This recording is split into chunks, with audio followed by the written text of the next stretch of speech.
Alright, let's dive into something that's been making waves in Andhra Pradesh lately, the DSC 2025 recruitment controversy.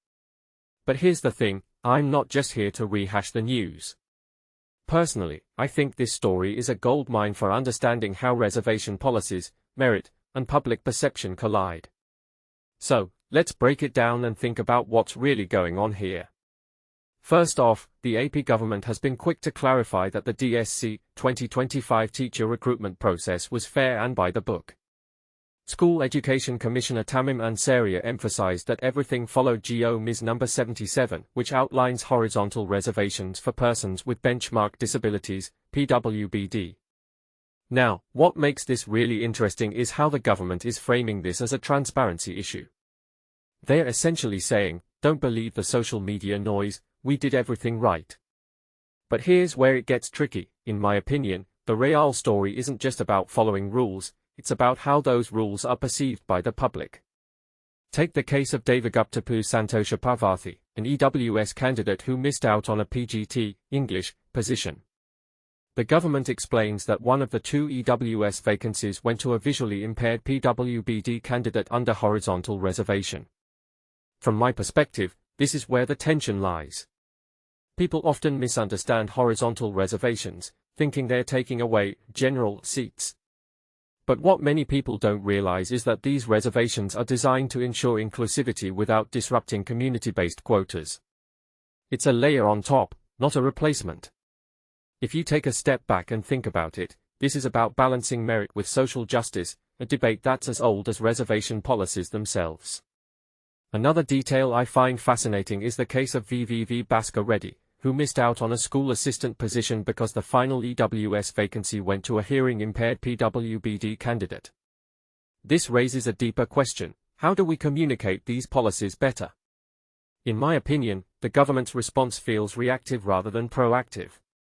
They are addressing allegations but not necessarily bridging the gap between policy intent and public understanding. What this really suggests is that transparency isn't just about following rules, it's about making those rules accessible and understandable to the people they affect. Now, let's zoom out for a second. The DSC 2025 recruitment was massive, 16,347 posts, over 3 lakh candidates, and 24 days of exams. That's a logistical feat, no doubt.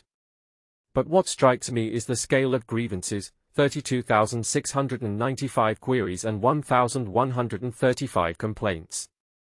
Personally, I think this highlights a broader issue: the pressure on government jobs in India. When stakes are this high, every decision is scrutinized, and every policy feels personal. It's not just about who got selected, it's about who feels left behind.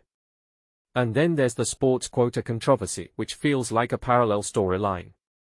The Sports Authority of Andhra Pradesh, SAAP, had to deal with allegations of irregularities, even leading to a cybercrime investigation.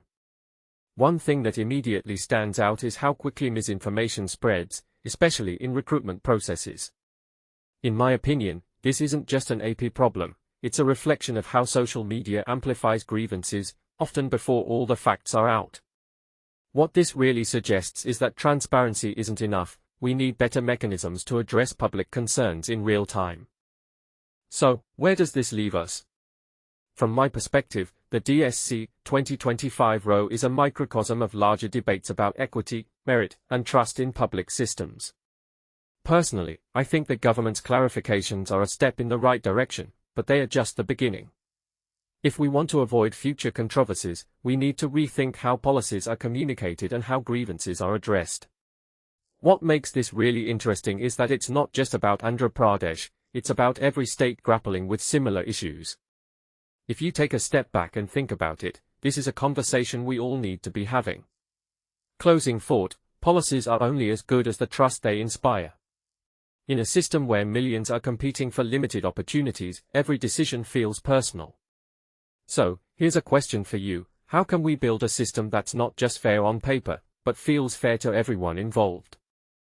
Let me know your thoughts in the comments. This is a conversation worth having.